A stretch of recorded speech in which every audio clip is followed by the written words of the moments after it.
On February 22, 2010, Jalesa Chantell Reynolds disappeared from a small rural town in North Carolina called Scotland Neck. Scotland Neck is located in the eastern part of North Carolina with a population of no more than about 1,800 people. Jaleesa was born on June 4, 1991, and at the time of her disappearance, she was only 18. Jaleesa was described as a shy girl who was more outgoing online than in person, and she normally kept to herself. On the day of her disappearance, she went to the Scotland Neck Memorial Library to access the internet. The library was within walking distance from her residence, and since she didn't have internet at home, this had become somewhere she would go pretty frequently. It was reported that she logged off of her Facebook account at the library at 11 a.m., but she never made it back home that afternoon, and she has never been heard from again. After she was reported missing, it was discovered that she had logged onto Facebook at 1:40 p.m. that same day at the home of Dwayne Hosea Davis, which was located about a mile and a half away from the library.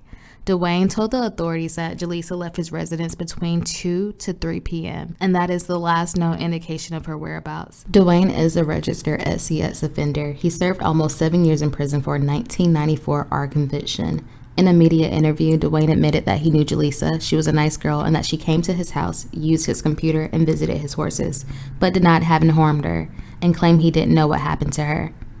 Investigators have named him as a suspect in Jaleesa's disappearance, but he hasn't faced any charges connected with it.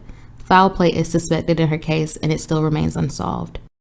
19-year-old Jeremy Tyler Howard disappeared in the early morning hours on Christmas Eve in 2015. He was last seen at the La Jolla Cove in San Diego, California. Sometime at around 5:30 to 6 a.m. that morning, Jeremy and his sister's husband was at the cove, watching the waves and the seals.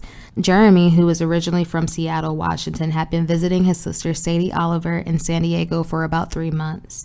Reportedly, Jeremy's sister's husband turned his back for about 10 minutes, and in that time, Jeremy disappeared.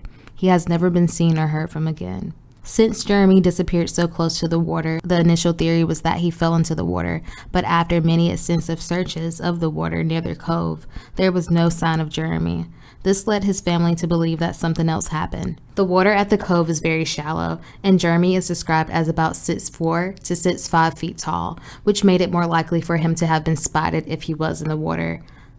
Another theory was that Jeremy may have ran off, but his family members didn't believe that to be the case. His sister Sadie stated that Jeremy depended on his family a lot, and it's not in his character to just take off without warning. She also added that there weren't any issues between Jeremy and her husband, who he was last seen with, allegedly. Additionally, there's no reports on what Jeremy's brother-in-law did in the 10 minutes that he walked away from Jeremy. Authorities are seeking a possible witness as to what happened. He is described as a Caucasian man with short, straight white hair, about 5'7" and 150 pounds. He had a small white fluffy dog and was driving a white box-top Ford Explorer. There are very few details available in Jeremy's case. Jeremy is described as a biracial male. He has brown hair and eyes with a scar on the left side of his lip.